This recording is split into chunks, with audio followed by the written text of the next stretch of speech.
Iran कुछ भी नहीं, असल ताकत सिर्फ पाकिस्तान। दुनिया से ईरान नहीं संभल रहा, पाकिस्तान कितना खतरनाक होगा। भारत डरपोक, इसराइल का गुलाम बन चुका है। परवीन सुहाने का धमाकेदार इंटरव्यू, भारतीय मीडिया में कोहराम। ये अभी रासियाना डायलॉग में थे और वहाँ उन्होंने साफ एक टूक बोला है कि ये जो ट्रेड डील हो रही है हिंदुस्तान और अमेरिका के बीच में, ये बहुत ही जरूरी है। और वो उन्होंने बताया कि ये ट्रेड डील ठीक चल रही है क्योंकि ये ट्रेड डील जो है ये बेसिस बनेगा हमारे रिश्ते का।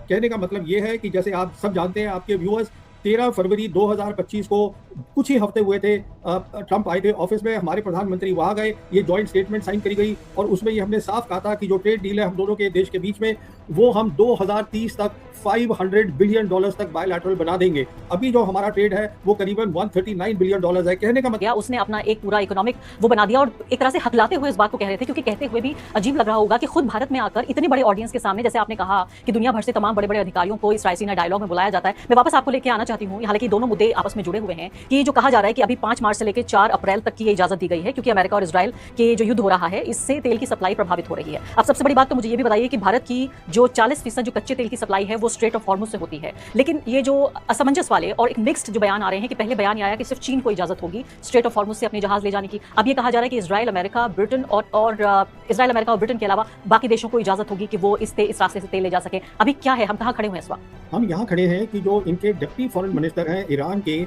वो भी रायसीना डायलॉग में थे और उन्होंने साफ ये बयान दिया है, हमने हरमोज को बंद नहीं किया है, स्ट्रेट ऑफ हरमोज, पर हम जो है इजरायली और अमेरिकन टैंकर्स को नहीं जाने देंगे, बाकियों को हमने नहीं रोका है। प्रॉब्लम क्या हो रही है, जो इंटरनेशनल इंश्योरेंस कंपनीज है वो नहीं कर रही हैं इंश्योरेंस, तो बहुत सारे टैंकर्स वहाँ खड़े हुए हैं और वो जाने में खतरा महसूस कर रहे हैं कि कुछ भी हो सकता है।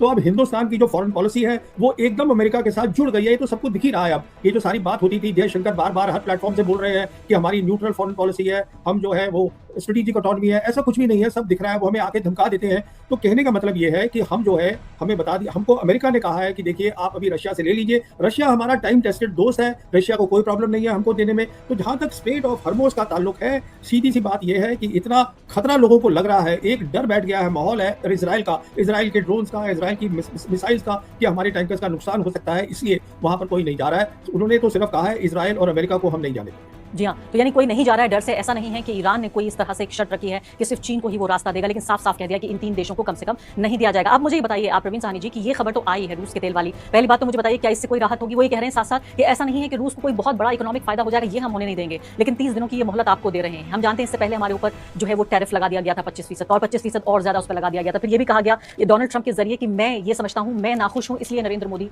ने तेल खरीदना बंद कर दिया है। भारत आधिकारिक रूप से तेल कंपनियां कह रही हैं कि हमने तेल खरीदना बंद कर दिया है। इस पूरे जो जंगी माहौल है इसमें भारत कहां खड़ा हुआ है? क्या आपको लगता है कि आपने मुझसे पिछले इंटरव्यू में ये कहा था कि पूरा एक तरह का वर्ल्ड ऑर्डर, यानी कि इस दुनिया में कौन सा देश किस स्तर पर किस सीढ़ी में कहां पे खड़ा हुआ है, वो पूरे तरीके से तय होगा नए सिरे से, तो हम कहां खड़े हुए हैं? देखिए, जहां तक मिडिल ईस्ट का ताल्लुक है, हमारा वहां बहुत इन्फ्लुएंस था, जिसको मैं बोलता हूं जियोपॉलिटिकल रेलेवेंस। हमारा इन्फ्लुएंस एकदम खत्म हो गया है और उसका कारण बहुत सीधा है। पहले जो हमारी फॉरेन पॉलिसी होती थी मिडिल ईस्ट के लिए, तो वो ये होती थी कि हम पैलेस्टाइन के कॉज के लिए बात करते थे, हम 2 स्टेट सोल्यूशन की बात करते थे, और 1993 से हमारे डिप्लोमेटिक रिलेशन जो है वो इजराइल के साथ बने थे जब नरसिम्हा राव की सरकार थी। तो उसके बाद हमने एक बैलेंस रखा था, एक संतुलन रखा था, वो संतुलन अब मोदी सरकार ने तोड़ दिया है और हमारी जो रेलेवेंस है वहां पर वो खत्म हो गई है। मिसाल के तौर पे अभी क्या हो रहा है, तेल का जहां तक ताल्लुक है वो तो उन्होंने हमें बता दिया है अमेरिका ने कि अभी आप फिलहाल वहां से खरीद लीजिए। हमारी दूसरी प्रॉब्लम क्या है, करीबन 9 मिलियन हमारे लोग वहां काम करते हैं वहां पर, तो इसीलिए प्रधानमंत्री भी और ये जयशंकर भी सबको, शेख को और उनको किंग्स को वहाँ फोन कर रहे हैं कि देखिए हमारे वहाँ लोग हैं, उनकी हिफाजत के लिए। देखिए हिफाजत ठीक है, सवाल ये है हमारा कोई इन्फ्लुएंस तो है नहीं। जहां तक ईरान का ताल्लुक है, मैं आपको ये बताना चाहता हूँ, ईरान एक बहुत बड़ा और समझदार मुल्क है मिडिल ईस्ट का। ईरान जो है, ये बात उठती है बार बार कि ईरान क्या हमसे बहुत नाराज हो गया है। मैं समझता हूँ ईरान जिम्मेदार है, ब्रिक्स का मेंबर है। ईरान जो है उसको एक परेशानी थी, एक दुख हुआ था, क्योंकि हमारे एरिया के अंदर उनका जो वॉरशिप था उसको अमेरिकन सबमरीन ने वो खत्म कर दिया, गिरा दिया। तो वो हमसे दुख उन्होंने जाहिर किया है और खुल के किया है। पर ऐसा कुछ नहीं है कि ईरान हमारे साथ ताल्लुकात नहीं चाहता है। दिक्कत यह है कि हम ईरान के पास नहीं जाना चाहते, क्योंकि हम जुड़ गए हैं एकदम। हमारी पूरी आज फॉरेन पॉलिसी, मैं कह सकता हूँ 100% फॉरेन पॉलिसी अब जो है अमेरिका और इजराइल के साथ है, क्योंकि जो इजराइल है वो एकदम जुड़ा पड़ा है अमेरिका के साथ। आज जो लड़ाई हो रही है मिडिल ईस्ट में, ये अमेरिका की लड़ाई नहीं है, ये इजराइल की लड़ाई है जो कि अमेरिका लड़ रहा है।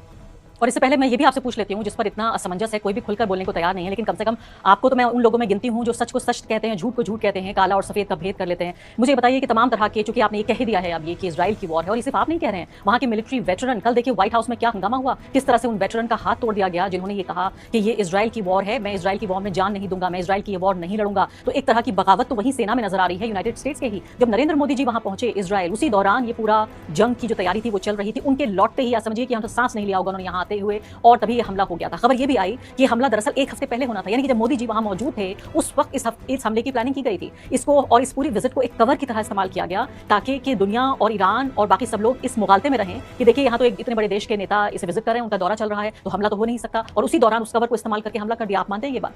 देखिए, ये जो प्रधानमंत्री मोदी इजराइल गए थे, ये मैं समझता हूँ कि ये अमेरिका की सोच थी कि ये जाए प्रधानमंत्री वहाँ। और मैं ये भी कहना चाहता हूँ कि जो एम्बेसडर सर्गियो गौर है, ये इन्होंने शायद बोला होगा प्रधानमंत्री को या किसी को बोला होगा। मैं इसलिए कह रहा हूँ कि देखिए 25 फरवरी को हमारे प्रधानमंत्री गए, 22 फरवरी को अपनी किनेसेट में जो नेतन्याहू है उन्होंने बात कर दी हेक्सागन ऑफ अलायंस, और उसमें ये कह दिया कि अब इस हेक्सागन मतलब 6 नोड होंगे, 6 पॉइंट होंगे, उसमें एक पॉइंट होगा इजराइल बहुत बड़ी ताकत, एक होगा इंडिया, और बाकी 4 का पता नहीं है क्या है। कहने का मतलब ये है कि पहले से ये बता दिया गया प्रधानमंत्री के जाने से कि देखिए साहब आप बहुत बड़े मुल्क है।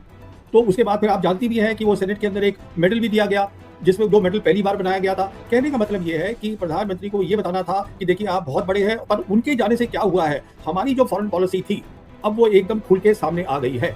अब जो, क्योंकि जब प्रधानमंत्री वहां जाते हैं और खड़े होकर गले मिल रहे हैं नेतन्याहू के साथ, तो उसमें अब क्या छुपा रह गया है। उसके एकदम बाद लड़ाई शुरू हो गई। जहां तक आपने बोला प्लानिंग लड़ाई की, मैं समझता हूं अमेरिका को शुरू से ना अभी तक पता है कि वो कर क्या रहे हैं। जिस तरीके से उनके वो जो बोलते हैं आज की रजीम चेंज होगा, फिर बोलते हैं इनके न्यूक्लियर वेपन्स होंगे, इसमें काफी बहस चल रही है। उनकी यूएस कांग्रेस के अंदर भी हुई है बहस।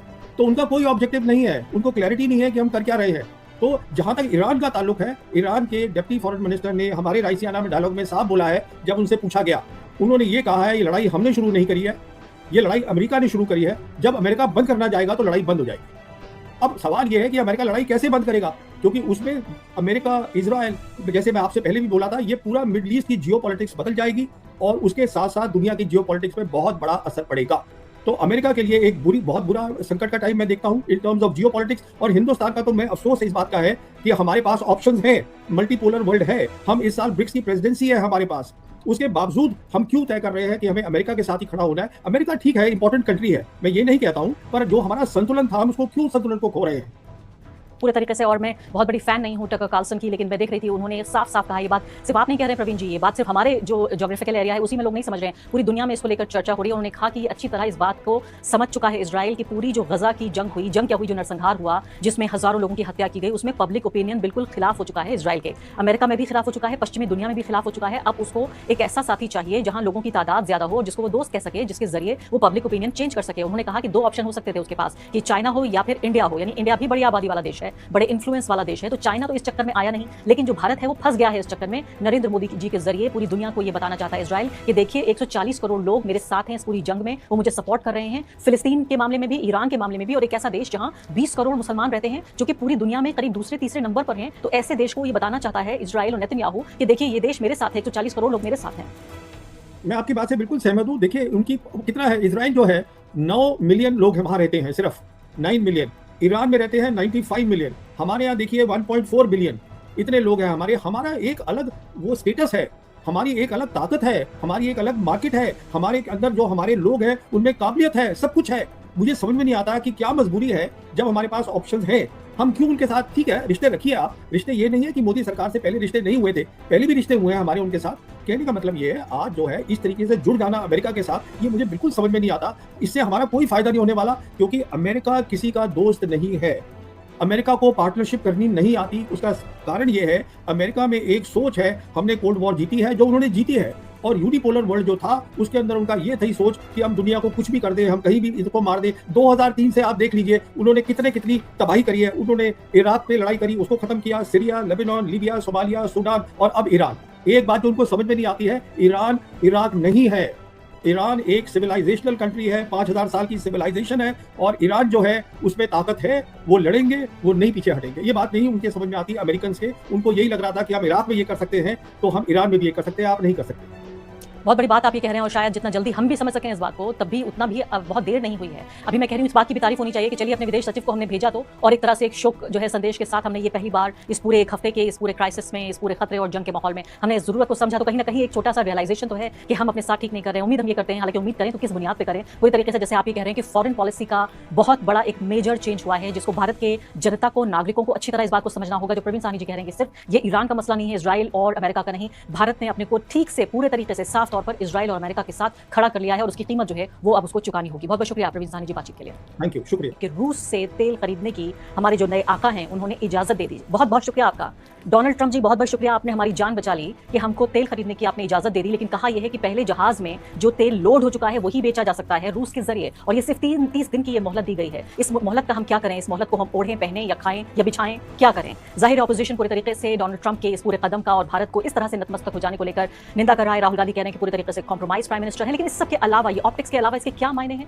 क्या इसको एक तरह से हम अपनी फॉरेन पॉलिसी के हिसाब से मान लें कि हम सरेंडर कर चुके हैं? इन तमाम मुद्दों को समझने के लिए मेरे साथ बेहद खास मेहमान प्रवीण साहनी जी मौजूद हैं। प्रवीण साहनी देश के जाने माने सिक्योरिटी एक्सपर्ट हैं, फोर्स मैगजीन के एडिटर हैं। लगातार वीडियोस के जरिए, उनके चैनल के वीडियोस के जरिए आप देख रहे हैं ईरान जो संकट है उस पर उनका टेक, उनका एनालिसिस। सबसे पहले तो प्रवीण जी ये बताइए कि इस रहमो करम का शुक्रिया तो हमें अदा करना चाहिए डोनाल्ड ट्रंप जी को। देखिए, बहुत ही शर्मनाक बात है कि उनके कॉमर्स सेक्रेटरी इस तरीके से कहते हैं कि हम आपको 30 दिन का जो है मोहलत देते हैं, आप जाके रशिया से 30 दिन के लिए तेल खरीद सकते हैं। देखिए, वो 30 दिन उन्होंने इसलिए कहा है क्योंकि अब प्रेसिडेंट ट्रंप ये बोल रहे हैं कि ये जो लड़ाई है ये 4 या 5 हफ्ते चलेगी। तो 4 हफ्ते का मतलब हो गया 30 दिन। तो अगर ये और चलती रहेगी तो फिर हमको उनसे और मोहलत मांगनी पड़ेगी। और देखिए, ये कोई ये बात सामने आ गई है, पर इससे हमें इतना हैरान नहीं होना चाहिए। और उसका कारण ये है कि इस साल का जो बजट आया था, ये अपना देश का बजट आया था, उसके अंदर जो छबहार पोर्ट है वहाँ पर कोई भी उसके लिए बजट के लिए एलोकेशन नहीं किया गया था। तो इसके ऊपर कुछ ईरान ने टिप्पणी भी करी थी। अब देखिए, ये जो छबहार पोर्ट है, जो हम बोलते रहते हैं, हमारे लिए ये international north south transport corridor है, ये बहुत ही इंपॉर्टेंट है। और इसके ऊपर हमने ईरान के साथ 10 साल का कॉन्ट्रैक्ट किया था, जो हमने साइन किया था मार्च 2024 में। और हिंदुस्तान ने इस कॉन्ट्रैक्ट पे $3050 मिलियन डॉलर दिए थे, जिसमें $150 मिलियन दिए गए थे कि पोर्ट का जो इक्विपमेंट है उसको खरीदा जाए, और $2050 मिलियन दिए गए थे कि जो वो पोर्ट है उसका आप इंफ्रास्ट्रक्चर बनाइए। अब हम चुपचाप बैठ गए हैं क्योंकि अब अमेरिका ने हमें कह दिया है आप यहाँ से इसका इस्तेमाल मत करो, ईरान से आप तेल नहीं ले सकते। और यही कारण है कि जब प्रधानमंत्री गए थे 24 फरवरी को इजराइल, तो इजराइल में जो उन्होंने बात करी थी उनके प्रधानमंत्री नेतन्याहू से, तो वो थी। तो नाजरीन, ये थी आज की अहम खबर। अगर आप मजीद बाखबर रहना चाहते हैं तो हमारे चैनल को सब्सक्राइब करें। वॉइस ऑफ नेशन की वीडियोस देखने के लिए हमारा चैनल सब्सक्राइब कीजिए और बेल के आइकॉन पर क्लिक कीजिए ताकि आप हमारी तमाम आने वाली वीडियो से बाखबर रह सकें।